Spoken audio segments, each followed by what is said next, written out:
वो सब कुछ सरकार के सामने हम रखता है, लेगा चौका हम रखता है। जितना गाड़ी आता है उसका पूरा रिपेयरिंग से लेकर लड़ाई में लेके जाके वापस लाने तक काम हम करता है। हमारा उतना नॉलेज इतना अफसरों को नहीं है।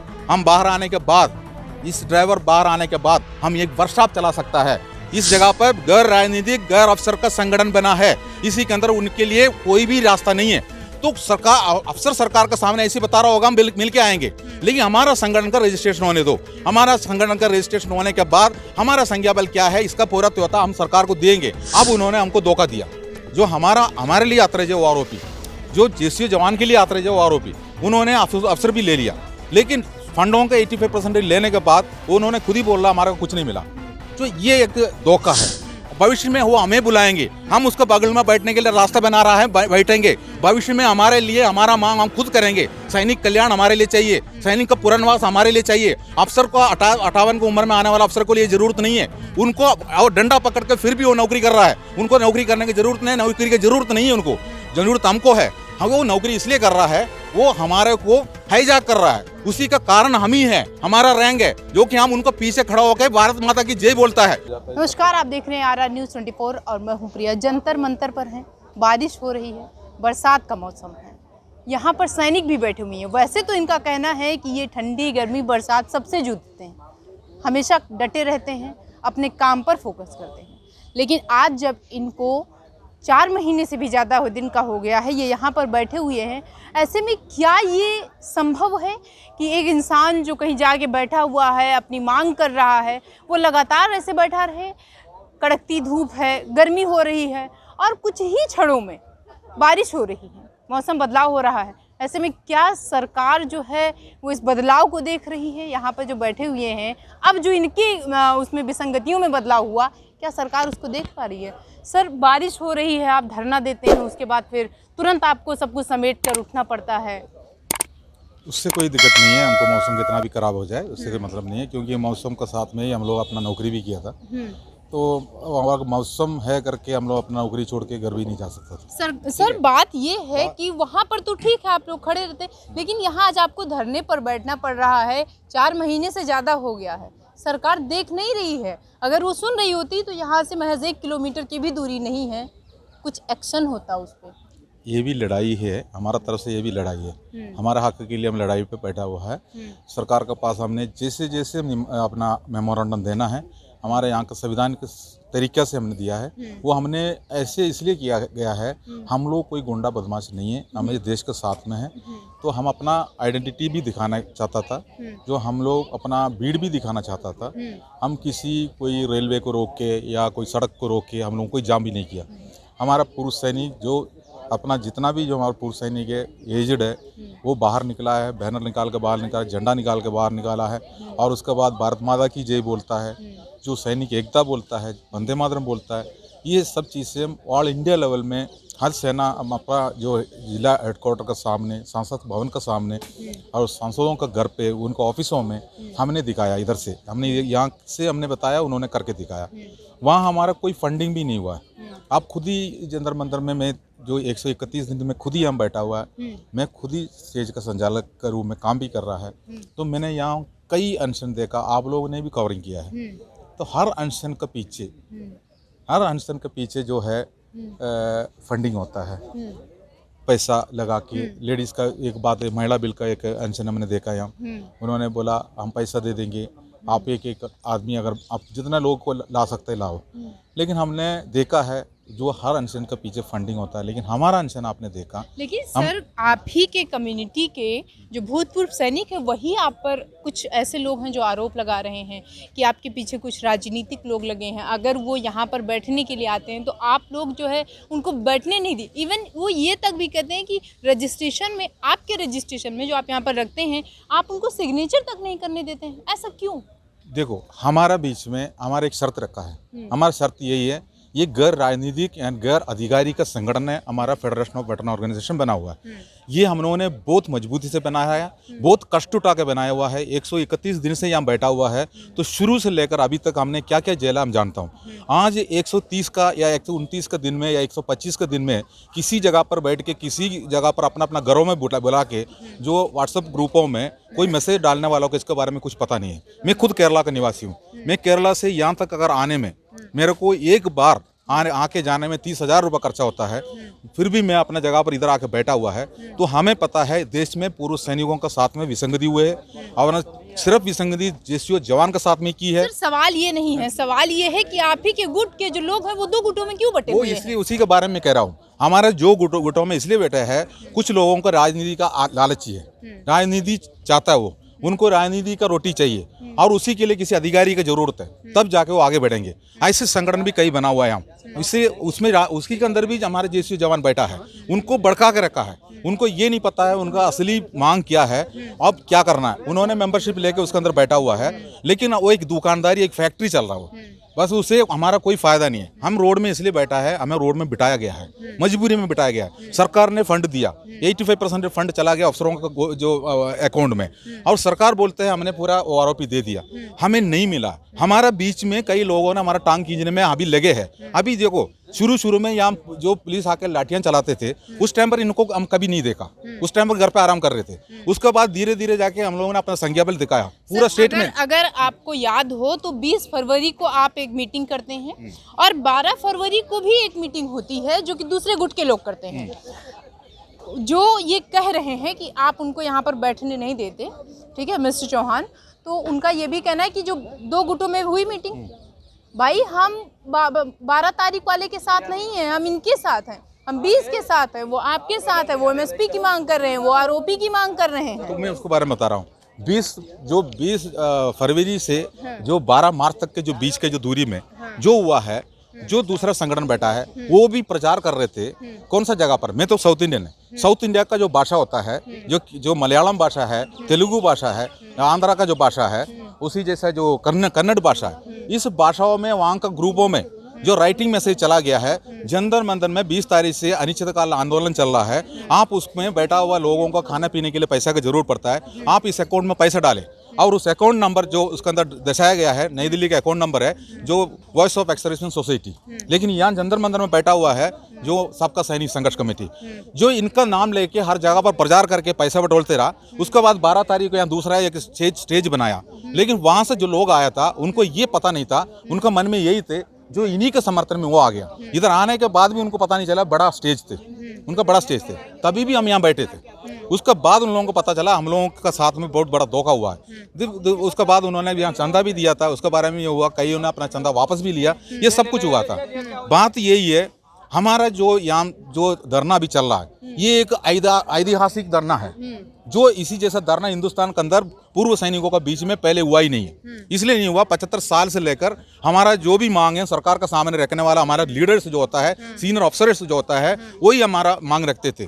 हमारा संज्ञा को दिखा के उन्होंने अपना फायदा भी लेते थे, वो गवर्नर भी बनते थे, राजनीति का भी टिकट लेते थे। अब उन्होंने हमको धोखा दिया। जो हमारे लिए आते रहे वो आरोपी, जो जेसीओ जवान के लिए आते रहे वो आरोपी, उन्होंने अफसर भी ले लिया, लेकिन फंडों का 85% लेने के बाद उन्होंने खुद ही बोला हमारा कुछ नहीं मिला। तो ये एक धोखा है। अब इसके साथ में मैं आपको एक बात ये भी बताना चाहता हूँ, अगर हम लोगों ने 20 तारीख को यहाँ जंतर मंतर में हम लोगों ने इकट्ठा हुआ, अगर हमारा संज्ञाबल कम होने से हमारा अनिश्चितकालीन आंदोलन होना भी नहीं था। अगर ऐसा नहीं होने से यहाँ एक धोखा होना था। क्या धोखा मैं आपको बता रहा हूँ, जो हमारा विसंगति के लिस्ट तैयार होंगे, हमारा अफसरों ने दोबारा हमको गुलाम बनाएंगे, गुमराह करेंगे। जनरल सतबीर जैसा जो लोग सीधा बता देंगे, मैसेज देंगे, ट्वीट कर देंगे और बताएंगे जंतर मंतर में आइए। 2014 का बाद वाले के लिए वो आरोपी का स्टेज से आउट कर दिया गया है, बहुत बड़ा गलत कर दिया गवर्नमेंट ने। उसके बाद बताएंगे हमारे जेसीओ को 0 दिया है, हमारा जेसीओ जो हमारा जेसीओ जो है वो गसेटेड रैंक है, नंबर 2 अफसर है, उनको नहीं दिया। ये सब भ्रमित करके सबको इकट्ठा फिर करना था, फिर अपना जो 2024 का चेहरा चमका के आगे जाना था। लेकिन हम लोगों ने यहाँ बैठ गया, बैठने के बाद हमारा संख्या बल देखा, पूरा हिंदुस्तान का जेसीओ जवान जाग गया। कहाँ यहाँ संख्या बल दिख रहा है? यहाँ संख्या बल इसलिए नहीं दिख रहा है, हमारा को आज यहाँ बैठने के लिए 10 आदमी के परमिशन थे। मैं इसलिए कह रहा हूँ 130 दिन से मैं यहाँ बैठा हुआ, स्टेज का संचालक है, मुझे पता है कितना आदमी यहाँ रखना है। मेरे को आज के दिन 10 आदमी का है, कल का दिन होली, कल दिन त्योहार थे, ईद थे, 5 आदमी का था, लेकिन फिर भी हमारा 25-30 आदमी यहाँ आके चले जाता है। तो ये सांकेतिक करना है। सुनिए, ये अगर आपको यहाँ पर कुछ चंद लोगों को इकट्ठा करने की या फिर कुछ ही लोगों को यहाँ पे बैठने की अनुमति दी जाती है, आप एक तरफ कह रहे हैं कि हम पूरे नियम कानून को फॉलो कर रहे हैं, फिर कल की डेट में आप 25 लोगों को बोले, कहाँ नियम कानून फॉलो हो रहा है सर? इसमें कौन सा आपत्ति दिख रहा है आपको? अगर सरकार ने हमको या पुलिस प्रशासन ने हमको 5 आदमी को बिठाने के लिए बोला, हम 5 के जगह 25 आदमी को बिठाए हम, अब उसमें कौन सा आपको जो आपत्ति दिख रहा है? वो तो सैनिक है, पूर्व सैनिक है, देश का सेवा किया है, यहाँ हमने कोई तोड़फोड़ करने के लिए नहीं बैठा, इसलिए उन्होंने आपका कल 25 क्यों लगाया करके हमसे वो सवाल नहीं उठाता है। वो फिर भी हमको कल का दिन में हमको 10 आदमी को फिर देता है। तो ये तो हमारा प्रशासन का साथ में सहयोग है। सुनिए, कुछ लोग यहाँ यही जंतर मंतर पर आते हैं, धरना देते हैं, उनके साथ राजनीतिक पार्टियां होती हैं, कुछ के साथ नहीं होती हैं। धरना उनका जो है वो संख्या बल दिखाते हैं, उनकी समस्याओं का ज़्यादा नहीं लेकिन कुछ ना कुछ समाधान हो जाता है। ऐसे आप 131 दिन है आज बैठे हुए हैं, कुछ ना कर रहे हैं, बस आते हैं, बैठे रहते हैं, पूरे नियम कानून के साथ उठ के चले जाते हैं, ठंडी गर्मी बरसात सह रहे हैं, सरकार भी बैठी सह रही है सब। तो मैं आपको बता रहा हूँ, जो हमारा कोई संगठन सरकार का सामने अभी तक है ही नहीं है। हमारा पहले भी हम बता रहा हूँ, आप लोग सवाल पूछते हो, हम जवाब देते, लेकिन आप उसका अंदर का कोई बात हम मसाला आप लोग फिर भूल जाते हो, कल आके फिर सवाल पूछते हो। मैं आपको बता रहा हूँ, जो 75 साल से हमारा लीडर, हमारा पूर्व सैनिक अधिकारी थे, उनका साथ में हमारा संगठन है, आज भी लगे है। इंडियन एक्सर्विसमैन लीग, उनका चुनाव होता है, उसमें प्रेसिडेंट होता है, सेक्रेटरी होता है, सब होता है। सरकार के पास हमारा मेमोरेंडम आज भी हम भेजे। सो उस टाइम पर सरकार जो डिफेंस मिनिस्टर का जो सेक्रेटरी बुलाएंगे उन्हीं को, जो कि उनका कुर्सी है उधर, वो बताएंगे हम दोनों मिलके फिर आ रहा हूँ, हम लोग एक ही है, हम देश का पूर्व सैनिक है, उनको हम समझा रहा हूँ, उनको वहाँ वो बताएंगे। उसका बाद हमारा बीच में किसी हमारा जैसे जवान का बीच में वो भड़काने वाला काम करेंगे। हमारा कई संगठन ऐसे भी है, वो उनको सुन के ये क्या कर रहा है उधर, वो उधर क्या बता रहा है उधर बैठ के, जो ठीक नहीं है। हम खुद ही बताया हुआ है, यह राजनीतिक नहीं है, यहाँ इस जगह पर गैर राजनीतिक गैर अफसर का संगठन बना है, इसी के अंदर उनके लिए कोई भी रास्ता नहीं है। तो सरकार अफसर सरकार का सामने ऐसे बता रहा होगा, हम मिल के आएंगे, लेकिन हमारा संगठन का रजिस्ट्रेशन होने दो। हमारा संगठन का रजिस्ट्रेशन होने के बाद हमारा संज्ञा बल क्या है, इसका पूरा त्योता हम सरकार को देंगे।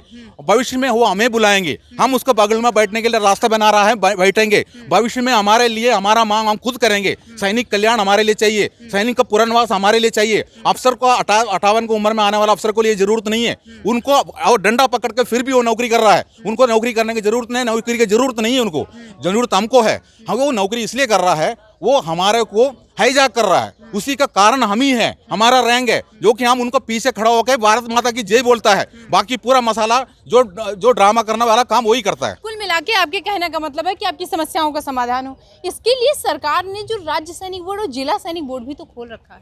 जिला सैनिक बोर्ड में क्या मिलता है, जो सभी से पूछ के देखना, आप किसी भी जो जवान से पूछ के देखना, नौकरी करके जो 1 महीने में जो 6000 आदमी पेंशन होके आता है, वो कितना को सेटलमेंट करता है। लेकिन अभी मैं दिल्ली में मैं देखा था, बता रहा था, जो राज्य सैनिक जिला सैनिक बोर्ड और 3-4 खोलेंगे, जो किसी पूर्व सैनिकों का घर का दरवाजा में आपने जिला सैनिक बोर्ड खोल के फायदा नहीं है। 3 सैनिक बोर्ड एक ही रखो, लेकिन उनको पुनर्वास करो ना, स्वयं रोजगार दो। स्वयं रोजगार देने वाला फंड भी इन्होंने अड़पा के रखता है, देता नहीं है। वो भी साइन करने वाला अफसर है, वो भी सैंक्शन करने वाला अफसर है। मान लो मैं आपको एक उदाहरण दे रहा हूँ, मैं सेना के अंदर एक ड्राइवर थे, जो ड्राइवर होने से आपको पता चलना चाहिए ड्राइवर जो कैसे ड्राइवर होता है। हम क्लास 4, क्लास 3, क्लास 2, क्लास 1 ऐसे ड्राइवर बनता है हमारा सौरी के बीच में। हम उसके बाद हमारा सेना के अंदर जितना गाड़ियां हैं उसको देखभाल भी करता है, उनका रखरखाव करता है, उनका पूरा ब्यौरा तैयार करता है। जितना भी गाड़ी जितना रनिंग होता है उसका पूरा ऑडिटिंग सब कुछ सरकार के सामने हम रखता है, लेगा चौका हम रखता है। जितना गाड़ी आता है उसका पूरा रिपेयरिंग से लेकर लड़ाई में लेके जाके वापस लाने तक काम हम करता है। हमारा उतना नॉलेज इतना अफसरों को नहीं है। हम बाहर आने के बाद, इस ड्राइवर बाहर आने के बाद हम एक वर्कशॉप चला सकता है, लेकिन हमारे पास वर्कशॉप चलाने के लिए पैसा चाहिए। उस पैसा देने के लिए सरकार तैयार भी बैठा है, उसलिए सेफेक्स 1, सेफेक्स 2, सेफेक्स 3 करके उसके लिए फंड भी है।